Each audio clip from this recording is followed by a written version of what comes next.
Shëndetje të teleshikues të nderuar, vazhdojmë ciklin e emisioneve me legjendat e sportit në rajonin e Pollogut dhe më gjerë. Sonte, i ftuar në emisionin tonë në televizionin Koha, është profesori universitar, ish mundësi, aktivisti dhe organizatori i shumë universiadave studentore, Ibrahim Deari. Profesor, mirë se erdhët në emisionin me legjendat e sportit në televizionin Koha. Falenderit për ftesën. Atëherë, fillimisht ju falenderojmë që pranoat të jeni pjesë e këtij, pikërisht në hapësirat e objektit tuaj. Fillimisht na thoni kush është profesori Ibrahim Deari. Atëherë, sa më shkurt, për arsye se sigurisht edhe njerëzit që jetojnë në këto vise na njohin, por shkurtimisht. Prindët nga fshati, babën nga fshati Gajre dhe nënën nga fshati Selc, i lindur në Tetov, filloren dhe të mesme në Tetov, studimet në Prishtinë, pastaj më vonë edhe në Shkup. Ashtu që jemi marrë me sport. Me aktivitetet shumë të sportive, me sigurisht. Sigurisht, me disa sporte, me disa aktivitete. Kemi menaxhu ndërmarrjen, me cilën edhe sot menaxhojmë, me shumë aktivitete tjera, si dhe me ato që tani më për këta vite është trend, ajo është bjeshkataria apo ecja në për bjeshke male, për të shiju këta bukurinë natyrore që na rrethojnë. Gjithsesi, pasi emisioni jonë ka të bëjë me sportin, atëherë ju kishim lutur që të na thoni kur i keni filluar hapat e sport, të merreni me sport dhe me cilin sport fillimisht keni nisur karrierën tuaj? Sigurisht, si çdo fëmijë tjetër, fillimisht kemi filluar me ato lojnat sportive, siç janë futbolli, asaj kohe, po në atë kohë sigurisht se ishte edhe gjimnastika aktuale, sepse në shkollën fillore ku unë mësoja, Zufer Music, apo sot në Infrashi, kishim palestrën sportive, për cilën palestër sot nuk e kemi, sepse është shndruar në klasë dhe në hapësira tjera ndihmëse. Asaj kohën e kishim sallën sportive dhe kishim gjitha pajisjet për gjimnastik. Veglat gjimnastikore i kishim që në atë kohë në shkollë. Në atë kohë, megjithatë ka pas kushte sado kudo që të merren. Jo sado kudo, ishin të gjitha veglat gjimnastikore të cilat na merreshin. Që sot e kësaj dite mungojnë me sa duket. Mungojnë në gjitha shkollat fillore dhe mesme. Ashtu që fillimet fillojnë nga aty dhe pastaj më vonë gjatë shkollimit mesëm, filluam që të merremi edhe konkretisht me sportin e mundjes. Po, pikërisht edhe atë dëshëtash të pjesë, ju në rinin tuaj me herët keni qenë një mundës i njohur. Kur dhe pse orientuat në këtë sport? Sigurisht se për atë kohë ishte trend apo ishte shumë aktuale që të merreshin me një sport që e donin popullata, kishin interes popullata. Sot sigurisht se shumica janë të orientuar mbas futbollit edhe sporteve tjera që janë më atraktive apo më që kanë reklama shumë më të mëdha botërore e kështu me radhë. Megjithatë, për atë kohë ishte një diçka që kishin interes edhe njerëzit për të pa sportistët dhe njerëzit të rritë që kishin aftësi motorike të merren në një sport dhe unë orientova në mundje. Në atë kohë, sigurisht se fillimisht kemi filluar që të punojmë në sallën që sot përsëri nuk ekziston, ajo është afër Gjigjit, tek Partizani, që edhe në atë sallë, përveç dyshekve për mundje, ne kishim të gjitha veglat gjimnastikore ku ushtronim dhe gjimnastikën. Do të thënë sportist në kuptimin e plot të fjalës. Sigurisht se sallat që janë të pajisura me gjitha veglat gjimnastikore japin mundësi më të mëdha për një sportist që të arrijë edhe rezultate më të mira. Po cili ishte klubi juaj i parë ku i keni bërë hapat zyrtare në këtë sport? Sigurisht se fillimisht kam qenë i regjistruar në klubin Luboten. Disa vite në klubin Luboten, ashtu që garat mbaheshin në gjithë Republikën e Maqedonisë Veriut, kalonim edhe në Kosovë, kemi kaluar edhe në Beograd, Zagreb, edhe përtej kësaj, sepse asaj kohë ishte Jugosllavi, ashtu që garat zhvilloheshin në nivel federativ. Valla, mbani mend cilin e keni pas luftë të parë dhe si kaluat? Cilin kundërshtar e keni pasur? Sigurisht se e mbaj mend dhe ka qenë një sfidë jashtëzakonisht dëngelet në kujtesën time, ishte një sportist nga Shtipi, ashtu që për mua ishte hera e parë që merrja pjesë në dyshek, në mundje të lirë, sa që unë hina me një vullnet shumë të madh, shumë të mirë, megjithatë, atë luftë sigurisht se humba unë, sa ishte reprezentues i Jugosllavisë asaj kohe dhe ashtu që ai moment më nxiti që edhe më tepër të merrem me atë sport. Valla, i mbani mend cilët ishin sukseset më të mëdha tuaj me klubin e Mundjes Luboteni? Sigurisht se në vitin 1984 unë u arrita që të bëm i pari brenda Federatës Jugoslave për të ri, deri në moshën 21 vjet, kampionati u mbajt në Gostivar dhe unë u bora i pari i Jugosllavisë për moshat deri 21 vjet. Unë asaj kohë kisha 19 vjet. Cilin kishi trener? Treneri im tani më i ndjerë ishte Hajdari. Zotni Hajdari, i cili me origjinë nga Veshalla dhe hapat e parë të mundjes. Pelivan i njohur që ka qenë. Pelivan i njohur, sigurisht, e hapat e parë të mundjes. Ai i ka mësuar në rinin e vet në Radovish, sepse edhe Radovishi ka pas një tradit mundësish, sa që edhe Hajdari, si fëmijë, ka qenë sigurisht me prindët e vet asaj kohë në Radovish, ku kanë pas baktin atje dhe ai ka mësuar mundjen atje. Sepse Radovishi ka qenë një vend i njohur për mundje. Sigurisht, të gjitha këto trojet këndej në Maqedoni dhe gjithë Ballkani, sigurisht se më herët ka qenë, më them, apo mund të them lirisht, i pushtuar nga turqët, saqë ajo traditë është përcjell këtu edhe njerëzit dal nga dalë marr edhe me pikërisht atë sport. Po. Derisa ishit antar në klubin e Mundjes Luboteni, keni pas ftesë të përfaqësoni vendin në garat ndërkombëtare?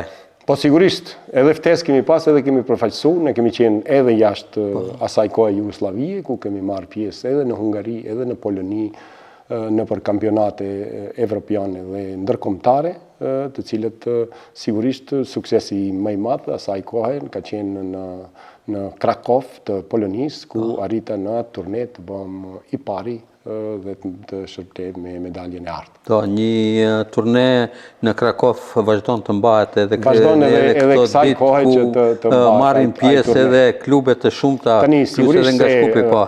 Se në atë turne marrin pjesë shumë më tepër mundës, atë kohë ishim, sa mbaj mend unë, dikun të 6 shtete, prej 6 shteteve unë arrita që të fitoj medaljen e artë. Me themelimin e klubit të Mundjes Shari, ju kaluat edhe ju në klubin e Mundjes Shari, kush ishte iniciator për themelimin e këtij klubi dhe për kalimin tuaj në të bëhej antar i klubit të Mundjes Shari? Sigurisht se asaj kohe, si gjithmonë, çështjet financiare, mbulesat financiare të një klubit janë të një rëndësie të veçantë dhe asaj kohe kishte njerëz të interesuar apo sponsor që të mbështesnin një klub të ri, siç ishte me emrin Shari, dhe ne kaluam tek klubi Shari. Edhe tek klubi Shari, sigurisht se kjo zgjati pak më pak, për arsye se ne arritëm moshën pastaj edhe për të mbaruam shkollimin e mesëm, saqë pastaj ikëm edhe për në Prishtinë, ku atje vazhduam studimet, ku në vitin e dytë të studimeve, ku kishim edhe profesorin universitar Mendes Alejbegun, i cili asaj kohe me iniciativën e tij na themeluam klubin e Mundjes Universiteti në kuadër. Po, Universiteti të Prishtinës. Por na thuj, çfarë suksesesh arritet me klubin e Mundjes Shari? Dhe cili ishte trajneri i këtij klubi? Sigurisht se edhe tek klubi Mundjes Shari vazhduam na të punojmë edhe me zotni Hajdarin, pastaj edhe me më të vjetrit që ishim në klubin Luboten, mund të përmend disa nga ato, e kishim Femiun, i cili sot është në Gjermani, e kishim Adnanin, gjithashtu është në Gjermani, të gjithë këto janë biznismen të suksesshëm, kishim Mukadesin të Lisecit, kishim Arifin e Shumshovës, kishim të tjerët, të cilët ishin më të mëdhej dhe si gjenerat më e vjetër udhëheqshin dhe me klubin e Mundjes Shari. Çfarë suksesesh keni pasur me klubin e Mundjes, si klub dhe si individ? Sigurisht edhe si klub në Republikën e Maqedonisë Veriut asaj kohe, bënim gara në nivel republikan dhe sigurisht se kemi pas rastin edhe të bëhemi edhe kampion. Nën kampion disa herë, sepse kishte klube asaj kohe shumë fuqishme, si që ishin Liria Shkupit, si që ishin klubet nga Radovishi, Shtipi e kështu me radhë, sa që kishin edhe mundësi financiare që të jenë klubet suksesshme dhe na si klub Shari arritëm që të tregonim se edhe këto troje kanë sportistë dhe munden që të... Cilët janë ata mundës të cilët kanë qenë edhe emrat e njohur të klubit të mundjes Shari në atë kohë, që ndoshta i mbani mend? Sigurisht se i mbaj mend. Dë filloj nga unë, Vullneti, Luani, Ramani, Shabiu, Atnani, Gjelali, edhe shumë të tjerë, kanë dhënë mund të jashtëzakonshëm për afirmimin e këtij sporti. Jo vetëm të këtij sporti, por edhe sot të gjithë këta njerëz që unë përmend, sot përcjellin një kulturë, jo vetëm sportive, njerëzore dhe një kulturë të asaj që na mund të lirisht të quajmë edukat për punë, se vetëm me punë mund të arrish një diçka dhe kjo është ajo që është përcjell dhe përcjellet nga një gjenerat, se çdo kush me atë që merret, do gjenerata e artë e cila përcjell njohurit edhe atë që mund ta plasoj tek gjenerata e ardhshme që ajo të njihet dhe të kuptoj rëndësinë e të marrënit me sport. Do të thonë, ai mund ja ka vlerë Sigurisht se ka vlerë. Që tani të mbahen mend të disa emra të cilët kanë afirmuar spaku vendin ku veprojnë. Sigurisht se ja ka vlerë, për arsye se vlerat e një populli dhe të sportistëve për të qenë të suksesshme, sigurisht se ndjehen apo duhet të kuptoj gjenerata e re, nëse përcjellet siç duhet, se me çka duhet merret pavarësisht sportit. Na sigurisht kemi afirmu dhe kemi tregu se si kemi punu me sportin e mundjes, por kjo vlen për gjitha sportet. Nuk do të thotë se vetëm mundja është ajo që duhet të merret. Sporti është ambasadori më i mirë i një vendit, i një kombi.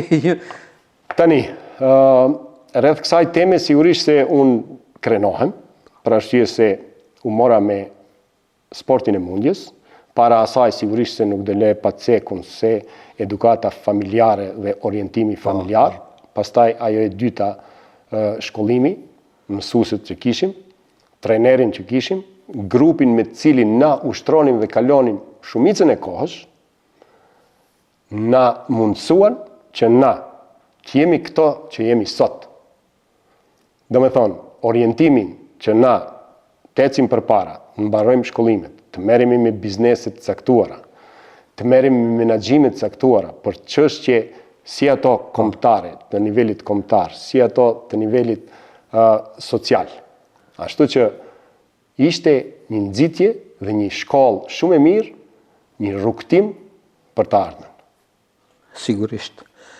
Në vitin 1979, me sa di unë, ju keni filluar studimet në Fakultetin e Kulturës Fizike në Prishtinë dhe atje jeni antarësuar në klubin e mundjes Universiteti i Prishtinës, me sa duket. Si ndodhi ajo? Atëherë vetëm një korrigjim të vogël, atëherë unë jam regjistruar në vitin 1984-85. Në Universitetin e Prishtinës dhe kemi mbaruar në vitin 89. Ashtu që kjo ishte periudha, domethënë në vitin 1986 kemi formu edhe klubin që përmenda më herët universitetin kuadër të Federatës Mundjes të Kosovës. Ashtu që bënim gara atje dhe sigurisht për disa vite kemi qenë shumë të mirë, për arsye se nga Tetova kemi qenë 2 mundës, unë dhe Vullneti, nga Shkupi kanë qenë 3 mundës tjerë, ka qenë Adnan Elezi, ka qenë Lokmani, dhe për një periudhë shumë të shkurt ka qenë dhe Shaban Tërstena. I cili më vonë edhe u bë kampion olimpik. Sigurisht, atë doja të them. Trajnerin që kishim atje, sigurisht se na e dha mundësinë që të avansojmë në këtë sport dhe ai trener sot duhet të gjithë na ta kujtojmë dhe e kujtojmë për të mirën, për kontributin që dha, që e gjithë populli shqiptar krenohet me rezultatet që kanë arrit mundësit, si Shaban Sejdiu edhe ashtu Shaban Tërstena, të cilët përveç kampionateve evropiane botërore kanë arrit edhe në lojnat olimpike, si rezultat i punës të palodhshme dhe metodologjisë të Mentas Alejbegut, ashtu. Të Mentas Alejbegut. Pse në kohën e fundit sikur është vënë në harres kontributi i tij? Nuk mund të bëhet në harres kontributi i profesor Nga individ të caktuar. Gjithmonë do ketë individ që do duan të ngrisin veten më lart se dikush tjetër, por këto janë individ, do ngelen individ. Për atë të përgjithshmen dhe për atë që është shkruar dhe do njeh historia, e vërteta është se profesor Mentas Alejbegu ishte trajneri më i mirë i të gjitha kohrave, edhe atë mund të them deri sot. Për këtë, bile janë habit dhe një televizion rus ka pyet Mentas Alejbegun si mundesh ti të jesh edhe trajner, edhe menaxhues për një trajner, për një turne të caktuar dikund në Rusi apo sepse Mentasi ka shku me 2 njerëz, kurse reprezentacionet tjerë kanë pas 20 përcjellës tjerë. Mentas Alejbegu, profesori, ka qenë gjithçka për ekipin. Dhe televizioni rus e ka pyetur si është e mundshme që ju, një njeri, menaxhoni gjithçka dhe rezultatet i keni gjithsesi shumë të mira. Shumë të mira, po. Ashtu që kanë qenë merita jashtëzakonisht, edhe rezultate jashtëzakonisht mëdha për profesor Mentas. Çka Ibrahim Dari ka fituar nga mundja si mundës aktiv krahas famës? Ibrahim Dari si mundës aktiv në sportin e mundjes, mundje e lirë, përveç kësaj unë jam marrë edhe me mundjen popullore. Apo mundja e cila asaj kohe ishte trend në për dasma e sen. Mund të cek se ishte një element që mua më njohën i gjithë Pollogu. Më njohën pikërisht për këta elemente. Sa që unë merja pjesë në një dasëm turne që organizoheshte asaj kohe, dhe gjithsesi kam kaluar gjitha kategoritë në mundjen e lirë apo me vaj. A më bani mend sa herë keni marrë pjesë në përdarsma si Pelivan kështu dhe çfarë suksesesh keni? Me qindra lufta kam zhvillu në gjitha kategoritë, sa që arrita edhe atë kulminacionin që të bëj gara edhe në kategorinë e parë në kishte pothuajse në çdo javë kishte nga një organizim të tillë darsëm me Pelivana, ndërsa kohën e fundit nuk do të thotë çdo javë, megjithatë ishte trend i asaj kohe, saqë si student unë, asaj kohë, nëse merja pjesë në 2 organizime të tilla brenda një muaj, unë fitoja, sikur sot të fitojsh dikund 3.000 deri 4.000 euro vetëm për ato 2 raste. Sa që javlejte për atë kohë të merreshi edhe me një sport të tillë. Domethënë sporti mundës ishte i vlerësuar nga opinioni më i gjerë, ashtu. Në Prishtinë krahasohej me ato që kishin prindët në Gjermani, sepse fitoja këto shumë të maj me parash të cilat na shërbenin në Prishtinë. A i mbani mend cilët ishin ato Pelivana më të njohur në rajonin e Pollogut dhe në Maqedoni? Sigurisht, asaj kohe nga shqiptarët në këta turne ka bë pjesë edhe Shaban Sejdiu dhe Shaban Tërstena, ka qenë Arifi i Studeniçanit, ka qenë Ibrahimi i Studeniçanit, kanë qenë shumë të tjerë.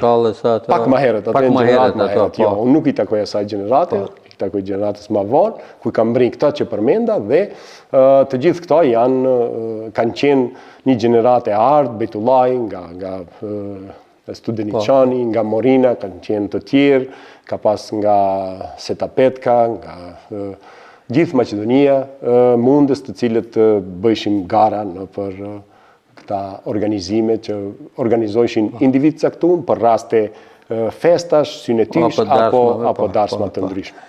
Po në thuni atëherë, mundja e lirë dje dhe sot. Mundja Lirë gjedhe sot. Mundja Lirë nuk I ka origjinën në Maqedoni dhe e ka filluar në Maqedoni. Kjo sigurisht është përcjell nga Turqia këto, që siç e dini në Turqi mbahet edhe turneu në Edirne, ku ajo ka vazhduar edhe këtu si traditë, domethënë. Ka marrë pjesë edhe unë në një turne. Dhe të rit tregojnë aftësitë e tyre motorike dhe aftësitë e tyre për sportin e pelivanave, sa që shifen se kush janë sportistët më të mirë. Ku është dallimi mes mundësit që merr pjesë në klub dhe pelivanave, të cilët lihen me vaj? Sigurisht se të gjithë këta pelivanat me vaj duhet të jenë pjekurinë e vet edhe të viteve, sa që të gjithë këta që janë pelivana sot edhe në të kalumen kanë qenë mundës të stilit lirë në për klube më herët. Këto do e lidh me një fakt tjetër. Na kemi pas një mundës nga Çegrani, I cili në kohën e Turqisë pikërisht edhe pjeqja e radhës ishte për Milejm Çegranin, sigurisht e ke. Ai është Milejm Çegrani, po, në vitin 1931. 1929, ai është bë I pari në Edirne. Po. Fillimisht. Ndërsa 31 në Amerikë, me sa di unë. Pastaj ka shkuar në 31 në Shtetet e Bashkuara, në kampionat botnor, është bë I pari I botës. Pse mbahet mend Milejm Çegrani? Po Milejm Çegrani është nga Çegrani, është një shqiptar I zonës tonë, I cili për herë të parë ka fituar një titull till, edhe nga ajo kohë, pelivan nga këto zona të fitojsh Edirnën, që edhe sot mbahet, dhe të fitojsh ato kampionate botnore, është shumë e vështirë. Dhe sigurisht se Milejm Çegrani nga Çegrani, I cili atë kohë në Shtetet e Bashkuara për të ngritë flamurin, ka kërkuar që të ngritet flamuri shqiptar. Edhe himni kombëtar. Ashtu që Milejm Çegrani kërkon një vlerësim, do të ngritet një bust, sepse ai është një burr I cili çështjen kombëtare e ka kërkuar dhe afirmuar që në atë kohë. Ashtu që meriton që të diskutohet, të merret dhe një ditë besojmë se edhe do vlerësohet e gjithë ajo punë e atij dhe bindja, koncepti I atij për shqiptarët. Kur I keni dhënë fund karrierës aktive në mundje? Sigurisht se unë pas përfundimit të studimeve kisha nevojë që të merrem edhe me punë të tjera, shkaku I çështjes financiare, asaj kohe mbas 89-ës, 90-ën, unë ika për në Gjermani, ashtu që kur edhe largohesh nga vendi, ndërpritet edhe karriera, ndërpritet karriera sportive, ashtu që dal nga dal edhe tërhiqesh. Sigurisht edhe pas asaj, mbas jam kthyu në një turne, kam marrë pjesë dhe sërish kam ikë për punë në botën perëndimore, si në Kroaci, Gjermani, Itali e kështu me radhë. Për sukseset tuaja gjatë asaj periudhe që keni qenë mundës aktiv, a jeni vlerësuar nga institucionet apo nga shoqata të ndryshme me ndonjë mirënjohje apo me? Sigurisht se mirënjohje më e madhe për e gjithë ato. Unë jam falënderues njerëzve, njohësve, të cilët më njohën dhe kanë pas dhe kanë një vlerësim shumë të mirë. Të gjithë ata që na njohin dhe kanë ndëgjuar, na kanë vlerësuar dhe na vlerësojnë. Dhe për këto u jam mirënjohës të gjithëve, sepse respekti për sportistin ka qenë dhe ngelet. Ashtu që unë falenderoj të gjithë njerëzit të cilët na kanë mbështet, na mbështesin dhe kanë një opinion pozitiv për njerëzit që merren dhe janë marrë me sport. Dhe këta njerëz sigurisht se sportistët e mirëfillt, jo vetëm si sportist, por edhe ndërtimi I karrierës të gjithë atyre, më varet nga gjithë ajo edukat që e përmenda më herët, familjare, shkollore, sportive dhe arrisht tek ajo tjetra që quhet menaxheriale apo të arritjet në karrierën jetësore. Po cili është mendimi juaj, si njohës I mirë I rrethanave të mundjes, për di ikonat e mundjes shqiptare, Shaban Trstenën, dhe Shaban Sediun, të cilët janë edhe fitues të medaljeve olimpike. Nësa Shaban Tërstena mbahet mend si fituesi, si sportist më i ri në historinë e lojrave olimpike, fituesi medaljes art olimpike. Ai në moshën 19 vjeçare është shpallur kampion olimpik. Do të thonë, vitin e kaluar i shënoi edhe 40 vjetorin e fitimit të kësaj medalje. Cili është mendimi im për këta dy ikona të mundjes? Sigurisht se unë do filloj nga ajo që më herët përmenda, vlerësim dhe respekt veçantë për Milejm Qegranin, pastaj edhe për këtë gjenerata që na sot i jetojmë dhe unë i kam njohur që të dytë, ashtu që Shaban Sediu si më i vjetër, rezultatet e tij janë të parritshme dhe edhe Tërstena. 5 herë pjesëmarrës në lojrat olimpike.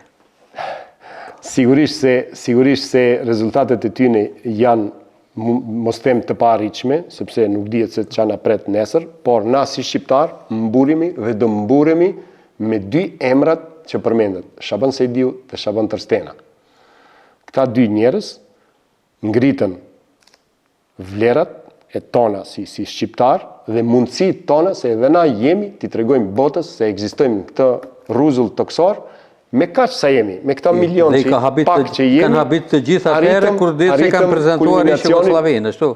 Arritëm kulminacionin dhe mburimi me këta. Edhe sot është shumë e vështirë të arrish rezultate të tilla në arenën ndërkombëtare apo botërore. Edhe trajnerin e tyre. Megjithatë, si merit apo mendimi im që nuk besoj që dikush të mund ta mohoj apo të thotë se nuk është ashtu, sukseset e tyre janë si rezultat i punës të palodhshme të profesor Mentas Alajbekut. Po sporti i mundjes në ditët e sotme nuk e ka shkëlqimin që e ka pasur më përpara. Pse ndodh kjo? Sporti i mundjes nuk e ka shkëlqimin. Nuk e ka shkëlqimin për arsye se institucionet apo mundësitë financiare të klubeve janë të tilla se njerëzit aq merren me këtë sport sepse nuk shpërblehet. Po megjithatë ja ne kemi rastin tani të shtetit shqiptar ku mori një rus dhe ai rusi tani fitoi medaljen. Po. Mirë, po nuk e ka shkëlqimin. Si është medalja e Shaban Tërstenës apo Shaban Sediu. Tani, sikur disa vite me radhë të investohet në këtë drejtim, nuk do mungojnë dhe këto rezultate. Ashtu që ja shifni investimin në Kosovë për judo dhe rezultatet po vinë. Unë mbaj mend se atko Shaban Tërstena, Sediu janë stërvit në për sallat më të mira në Shkup, kanë pas trajtime jashtëzakonisht speciale dhe i mbrinën këto rezultate.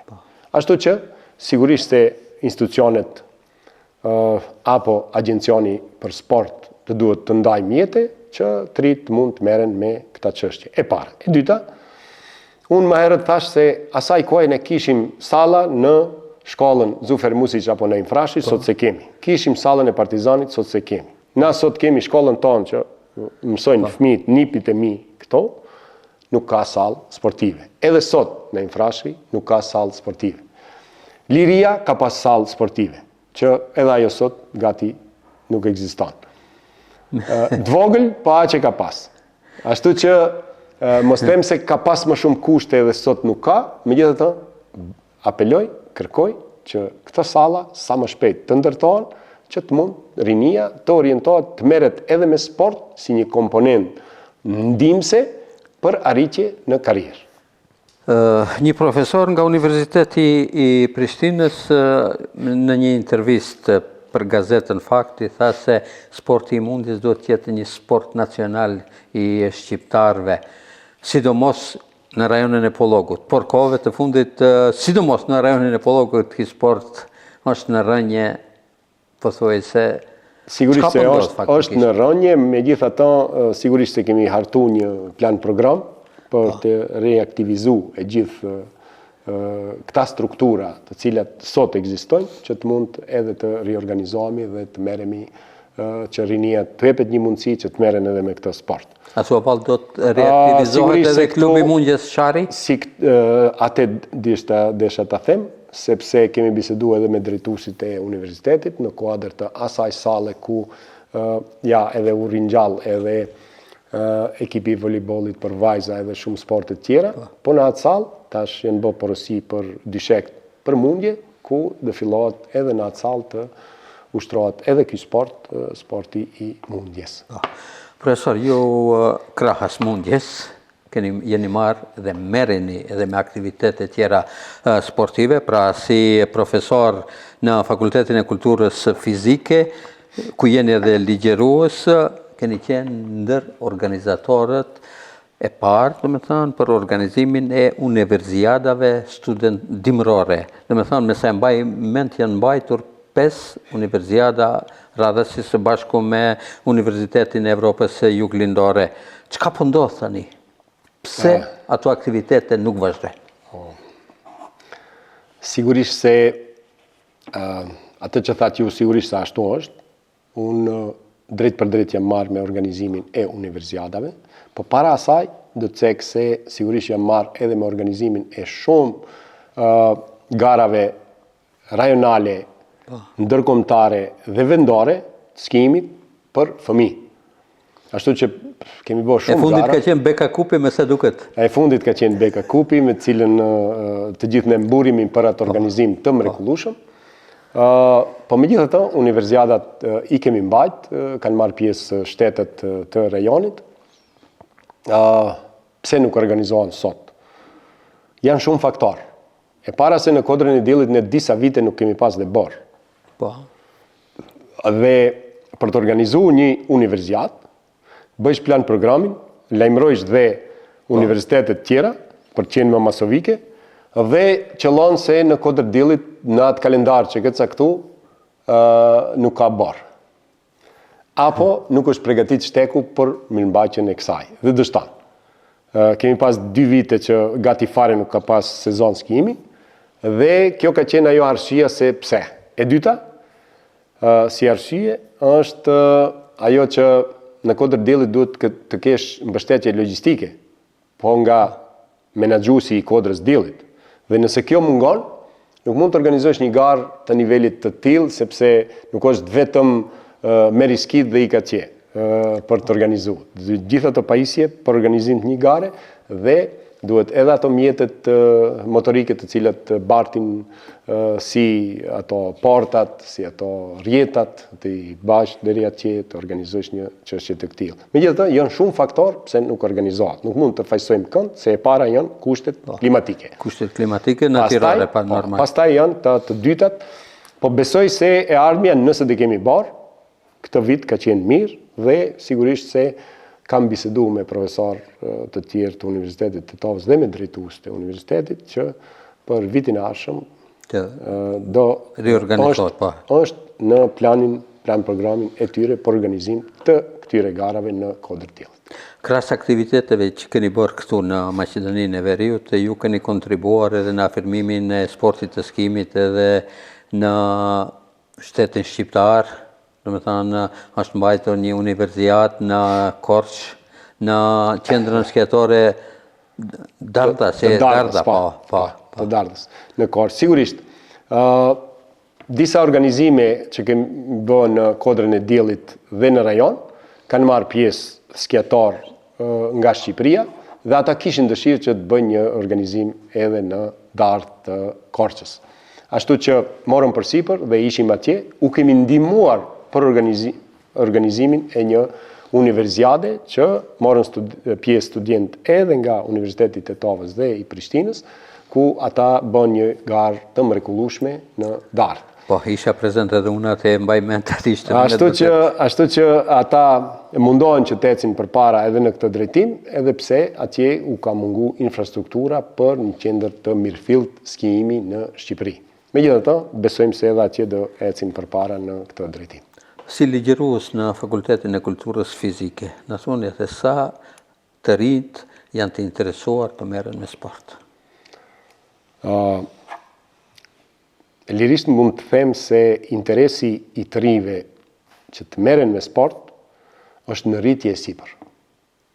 Megjithatë, është një trend ku të gjithë duan të bëhen futbollistë. Nga ku buron e gjithë kjo energji? E gjithë kjo energji buron nga ajo që për çdo ditë emitohet, përcjellet si sport botnor futbolli dhe prindët sigurisht si orientojnë fëmijët e tyre. Milionat e Ronaldos apo Messi Tani përmenden edhe të bëhemi futbollist dhe fillojnë që të merren me atë sport. Tani koha rregullon gjithçka dhe kthehen në profesionet e veta ku orientohen edhe më vonë. Po interesi është shumë i madh.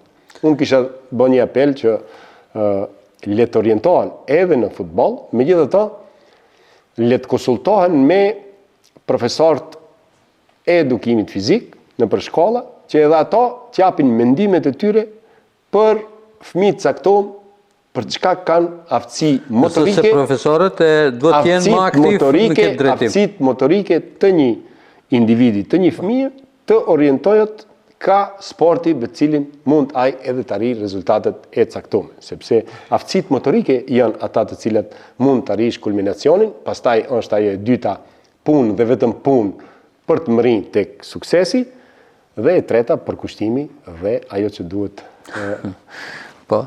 të angazhohesh deri në fund dhe këmbgulës për të mërrinë në destinacionin ku do të mërrish. Pra, ju jeni njohës i mirë i rrethanave sportive, sidomos në qytetin e Tetovës. Atëherë na thuaj, çka i mungon qytetit të Tetovës sa i përket aktiviteteve sportive, krahas infrastrukturës? Krahas infrastrukturës tani atë që e tham që mos përsëritemi, domethënë sallat, rekvizitat, të sendet njërin tjetrën, mungon edhe ajo e përgjithshme, sport, por sport i cili nuk do na ngarkoj shumë fizikisht. Sa që nuk bësh sportist i mirëfillt apo të arrish kulminacionin, nëse nuk angazhohesh ashtu sa duhet dhe orientimet që do t'i jep në një trajner i caktuar për të mbritur rezultatin e caktuar. E tani, ajo që thash se interesi është më i madh, por orientimi është tek futbolli, sigurisht se e kemi diskutuar, se ne kemi edhe një shoqat mësuesve të edukimit fizik, sa që kemi diskutuar këta tema, dhe kanë filluar edhe arsimtarët e edukimit fizik në shkolla fillore, që të merren me këtë çështje, të orientojnë gjenerat të caktuar, individ të caktuar, në profil të caktuar për të arritur destinacionin. Mendje shëndosh në shpirtin e shëndoshme, se mensana corpora sana. Pa një trup të shëndosh nuk mund të kesh dhe një trup të mirëfillt, të pastër dhe të shëndosh për të ecë përpara. Normalisht këtu duhet edhe përkraja institucionale për të arritur të gjithë. E tham që mos bëhemi tani se na duhet të akuzojmë dikont, përkraja institucionale gjithmonë duhet të jetë.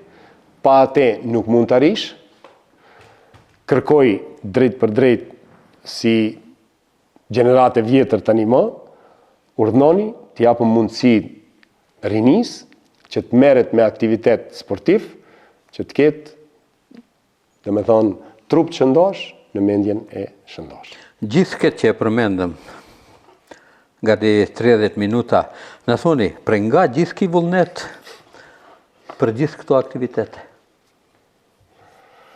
E gjithë kjo që e thamë, dhe me thonë puna me sportin, ajo që është me biznesin, ajo që duhet të menaxhohet këto, ajo që duhet të orientojsh gjeneratën e re, ajo që tani për momentin për mua është më aktuale, dhe me thonë në kohëve të fundit që edhe jam marrë edhe vazhdoj që të merrem, dhe me thonë mbrojtja e natyrës apo edhe ajo që quhet ambient jetësor. Jam i përkushtuar, nuk kemi kohë aq sa kemi vullnet për të punu, sa që nuk na del dita për planet që planifikojnë brenda një dite. Dhe me thonë, vullneti, dëshira është shumë e madhe dhe sigurisht se kapim dhe bëjmë atë që mundemi. Mbështetjen e gjeneratës re sigurisht se e kemi. Unë filloj nga vetë familja e ngushtë, pastaj edhe më e gjerë, sigurisht se këta trit janë orientu dhe njëri menaxhon me një biznes caktuar, tjetri i angazhuar në procesin tjetër dhe ndajmë detyrat për të ecë përpara. Gjithçka arrihet me përkushtim, punë dhe besim. Kur përmendet ecjen, ju jeni aktiv edhe në bjeshkatari? Sigurisht se bjeshkataria është një trend botëror. Trendi botëror i cili ka fillu të kuptohet edhe tek na. Mund të përmend se para 23 vitesh ne kemi regjistruar në regjistrin qendror Sytë e Sharit si shoqatë bjeshkatare. Tani sot ne kemi me dhjetra, tikun mbi 30 shoqata bjeshkatare të regjistruara në regjistrin qendror. Dhe unionin e shoqatave bjeshkatare. Tani kemi edhe unionin, edhe pse është edhe federata në kuadër të Republikës, ashtu që e gjithë kjo ecën përpara dhe dita ditës shtohen klubet dhe shoqatat bjeshkatare, shumë më shumë, jo vetëm vjetrit, po edhe rinia ka filluar që të merret po me këto aktivitete, sepse atje është ajri i pastër, atje është angazhimi fizik, atje është ajo që gjithkush e dëshiron, sepse sot është koha e internetit, koha e telefonit. Dhe kur del atje lart, të paktën për disa orë nuk ke, mos them, shqetësime apo kontaktin me internetin dhe me atë që ndodh.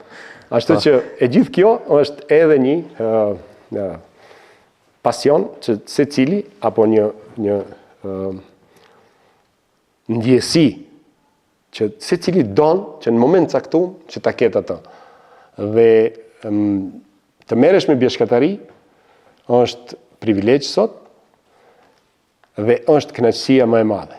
Njohish natyrën tënde që të rrethon, njohish biodiverzitetin, njohish geodiverzitetin, njohish ato që quhet botë, domethënë e gjallë dhe e vdekur, por na të gjithë nuk jemi të njohur me bukuritë natyrore që neve na rrethojnë.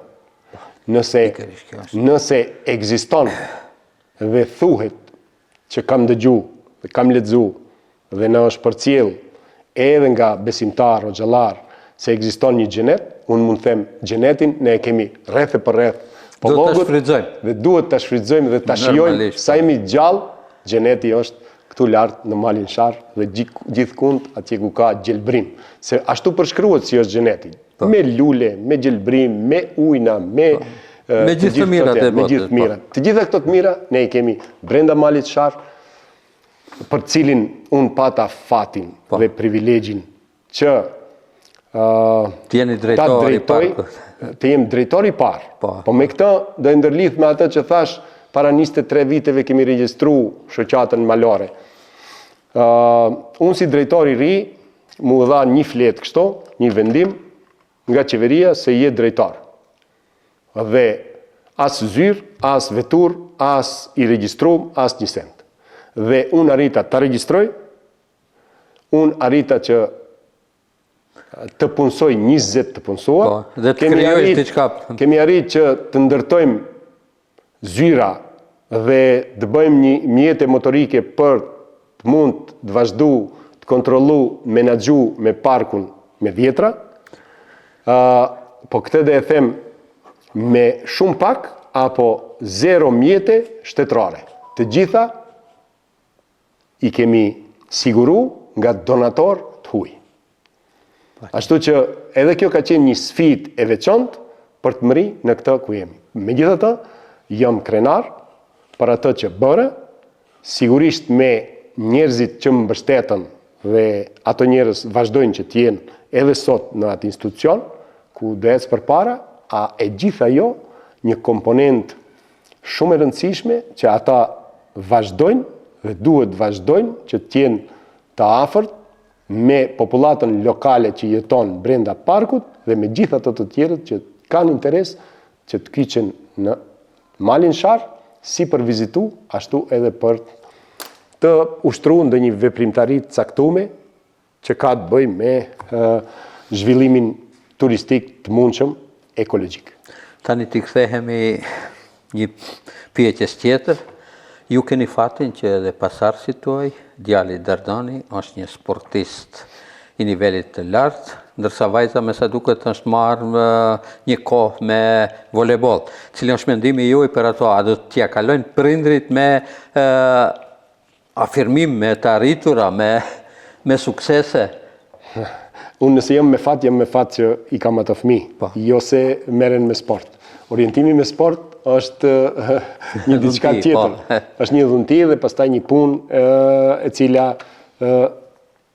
të bjen deri tek rezultati i caktuar. Sigurisht Dardani si fëmiu më i madh, me të jam marrë unë që nga mosha 5 vjeçare, kur ai ka fillu hapat e parë në Kodrën e Diellit, pastaj deri ka mosha 11 vjet, kur edhe ka vazhdu në Austri me reprezentacionin e Maqedonisë për fëmijë sigurisht, dhe pastaj ka vazhdu disa vite, 17-18 vite me reprezentacionin deri në lojrat olimpike dimërore vitit 2022. Sigurisht, kulminacioni ishte... Është kulminacioni i madh, arritura më e madhe një sportisti. Arritura më e madhe që ëndër e çdo sportisti është pjesëmarrja në lojrat olimpike. Ashtu që Dardani arriti këto dhe më e rëndësishme për mua si prind është se ai është eduku, është pjek dhe sot vazhdon që të jetë një profesor universitar në drejtimin e sportit dhe ato lëndën e skimit. Sigurisht se ka edhe obligime tjera menaxheriale, siç është restoranti dhe punë të tjera. Dhe më e rëndësishmja është formu si njeri. Sa jeni krenar me këte? Sigurisht se krenaria... Çdo prind don që të arriturat të jenë kulminante. Megjithatë, unë jam shumë i lumtur dhe i kënaqur me gjithë të arriturat e fëmijëve, edhe të Dardanit, sepse është në rrugë të mbar. Suksesi në sport kanjëherë është edhe me fat, se kush sa mbrin, por puna të sjell deri në një rezultat caktuar që ai arriti edhe të jetë pjesëmarrës në lojrat olimpike, që për mua është një arritur kulminante saqë jam i plotësuar. Sigurisht edhe 2 vajza tjera janë marrë edhe me sport, po na merremi me sport të gjithë, me shoqen, e vajzat, e djali, ne merremi nga vitet 90-ta këndej, me skimin, me sport të tjera, me bicikleta, e kështu me radhë, ashtu që edhe vajza sigurisht e vogla, e studionte në Universitetin e Tetovës, drejtimin juridik. Ajo është juriste, është magjistre, punon në entin për punë sociale, po megjithatë, gjatë studimeve edhe ajo u morë me volejbollin, ekipin e vajzave të universitetit, saqë kishin rezultate, u bën kampion e kështu me radhë, ashtu që ishte pjesë e atij ekipi. Sigurisht edhe Dardani përveç skimit, është marrë edhe me sporte tjera. Sigurisht edhe Dardani është marrë edhe me volejboll. Këtë e cekat tani, për arsye se desha të ndërlidh se aftësitë motorike të një sportisti të mirëfillt japin mundësi jo vetëm për një sport caktuar. Dardani është skiator, fare pa u marrë me volejboll më herët, me 2-3 javë stërviqe, filloi të jetë pjesë, jo më të mirët, po pjesë e ekipit të Universitetit Tetovës, ku bënte gara në ligën e parë të Maqedonisë. Ashtu që aftësitë motorike janë ato që arrihen, po me punë. Ju krahas sukseseve që keni arritur në sport, jeni i njohur edhe si biznismen me restoranin Ara, që është një brand jo vetëm në Tetovë, por edhe në rrethejnë. Atëherë, restorant Ara ka fillu me punë në 2003, edhe pse është ndërtu shumë më herët, por nga financat asaj kohe që kishim, që ja dhe cek, 3 vite para se të hapet, ngeli pa hak shkaku i mungesës të gotave dhe pjatave. Ashtu që derisa arritëm gjetëm fondet caktuar, fillu me punë në 2003 dhe sot vazhdojmë që të menaxhojmë. Menaxhimi është një dhunti, po me përkushtim. Ashtu që unë kam qenë i përkushtuar, puna nuk më ka lodh, dhe sot e kam shumë më lehtë, sepse ja, pjesa restoranit qendror është në pjesën tjetër andej, ne kemi bërë edhe këto hapësira tjera, ku tani më rinia merr obligimet e veta, saqë ja, unë kam Derdanin, kam edhe këta djalin e vllaut, Nusretit, edhe ai menaxhon një pjesë, Derdani një pjesë, e kështu me radhë, saqë dal nga dal bartim përgjegjësitë tek gjenerata e re, ashtu që me kënaqësi dhe me dëshirën. Se keni pas përkrahjen e familjes për të gjitha këto aktivitete që keni? Përkrahjen e familjes, sigurisht, duhet them, ka qenë një edukat, një edukim nga gjyshi im që atë kohë na kemi punu bashk për me nda fond caktuar për të ndërtu këtë arë që sot është restorant. Dhe gjithashtu edhe të gjithë na sot shoqja ime, të gjithë të tjerët, kanë detyra të caktuara menaxheriale dhe punë caktuara brenda biznesit familjar. Ibro, mos vallë kemi harruar që pjesim diçka deri më tani? Që opinionin ndoshta duhet të dije për aktivitetet tuaja. Aktivitetet tona. Punë dhe vetëm punë. Me punë arrihet gjithçka, me përkushtim arrihet gjithçka.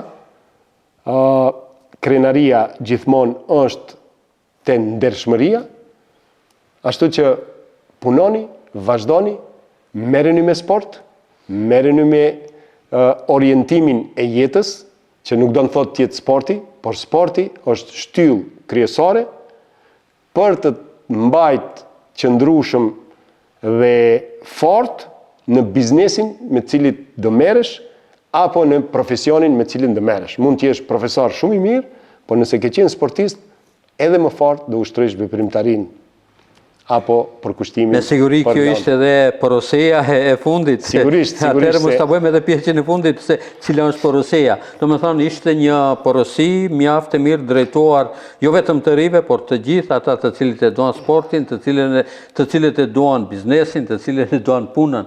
Domethënë vetëm me punë dhe vetëm me punë. Përkushtim, angazhim, rezultatet vinë, të mirat vinë dhe ajo kënaqësia e jetës, shoqërisë, kombit e kështu me radhë. Ndërsa mua më mbetet vetëm që t'ju falenderoj në emër të televizionit Koha, që ishit pjesë e emisionit me legjendat e sportit. Ju falenderit. Falenderit për ftesën, falenderit për respektin. Televizioni Koha gjithmonë ka qenë në vendin e dur dhe ka bërë punën e dur. Ka bërë punë që është dashur ta bëj. Pra, falenderojmë profesorin dhe ish mundsin Ibrahim Dearin, ndërsa ju teleshikues të nderuar, deri në emisionin e radhës me legjendat e sportit në televizionin Koha, natën e mirë dhe mirë.